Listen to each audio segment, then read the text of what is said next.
And joining me now from the Big Easy, very busy couple. I appreciate them joining us. The most unique political couple, maybe not agreeing on a thing, except their love for each other and family and home.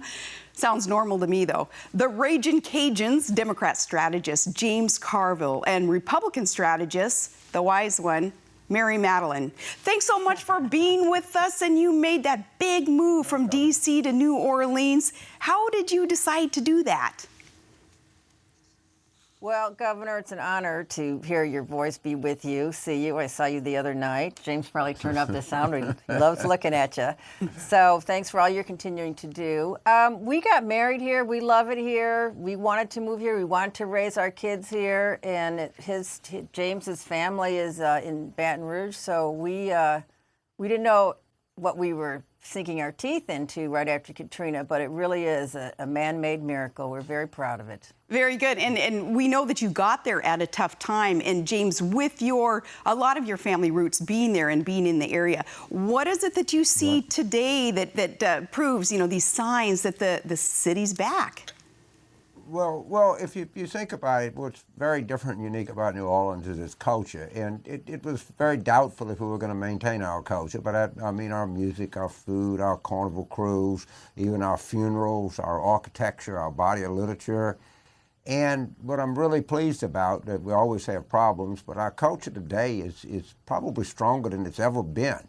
And that's the real gratifying part. And I think the three big markers we have better flood protection, better schools, and better political leadership. And I think with those three things, that's the three most positive things you can have. We obviously have a lot of work left to do, and it's always a work in progress. It's always a story of New Orleans and this area, but we've made some gratifying progress, I think. And Governor, if I could add to that, we've also maintained our culture, but we have become an economic powerhouse. So all the older established industries, energy, shipbuilding and such, are way back up, but we're also now a brain gain, high-tech center, innovation center, first a small business startup center, so medical tech corridor. And this was done, and I consider this an antidote to what ails us in Washington.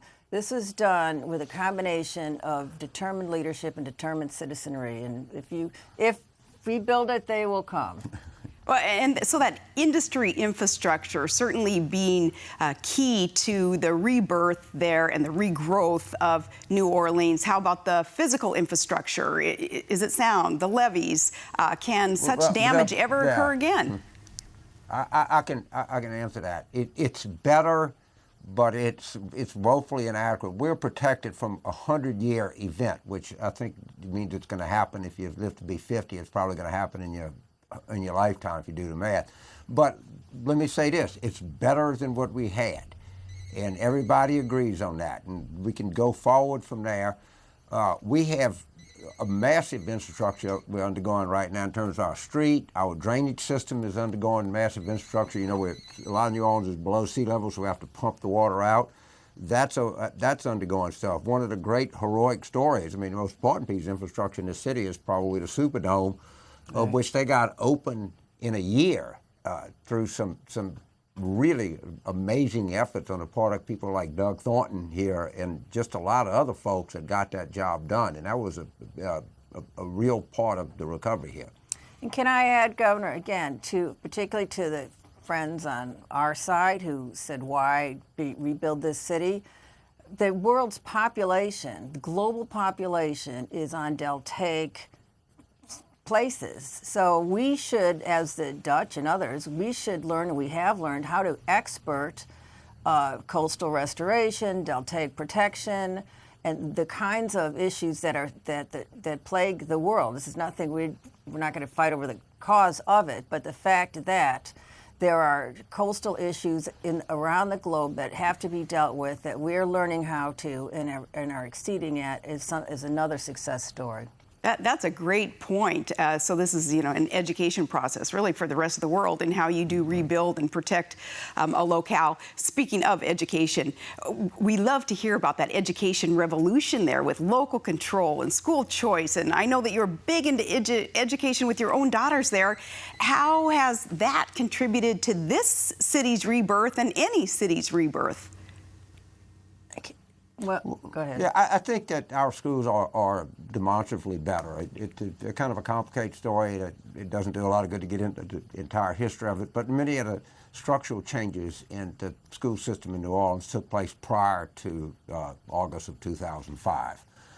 But by most measurements, the schools have improved, and I think we're on a pretty good trajectory here. I'm encouraged by it, but as always, it's always the qualifying but I'd rather have the qualifying but than end with the more negative story, if you will. So we have gone from, we are the nation's number one urban reform school. We've gone from 62% failing schools to 2% failing schools. Now, the infrastructure was important, but having the right kind of leadership and having young people. We have more Teach for America kids here who are so dedicated to one kid at a time and doing what it takes to educate one kid at a time, including involving their families and their siblings. And I'm proud to say James is on the Teach for America board, and we're agreeing on too many things, honey. Yeah. I mean, one of the problems that people are reporting is we're having a problem of gentrification, which means that we're having some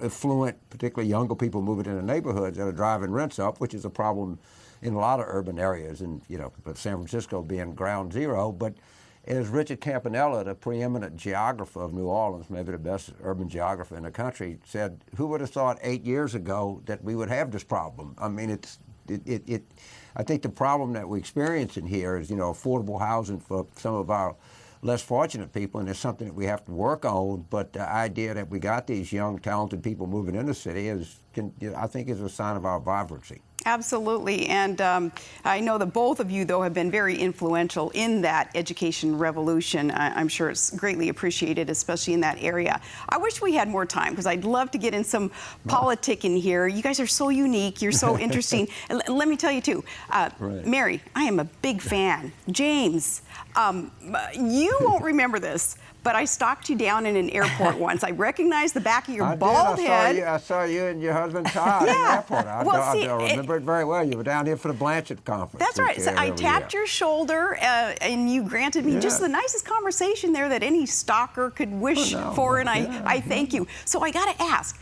how do you guys do it? I think the dinner table talk at my house is heated. Your book, Love and War, which is the prettiest book cover I think is out there, and it just says so much about who you are. But the book cover there on Love and War, it tells us a lot. But tell me more how you two do this. Well, Governor, thank you. And as you know, I'm a big fan of yours, and we're honored to be here. When you have two teenage girls, as we do, we have a lot of heat in our house, so we don't have a lot of emotional wherewithal to expend. And we really, as you can see, agree on a lot of what we're doing here. And if we don't choose to discuss what we disagree on. Our schedule is so busy this week, I don't think we even have time to argue, to tell you the truth. Well, it's idle hands or the devil's business. So, yeah, you guys stay busy, because really you're a great example for the rest of the country, that hanging in there. And your love, though, for each other really is exuded. It's appreciated. So let me just tell you, I appreciate you joining us today. I know you're so busy. I offer beignets at Dumont on me next time that I'm in town. And thanks so much for your precious time. We'd love to see you. Thank you, Governor, for everything Best you to do. you. Bye-bye. Thank you. Thank you.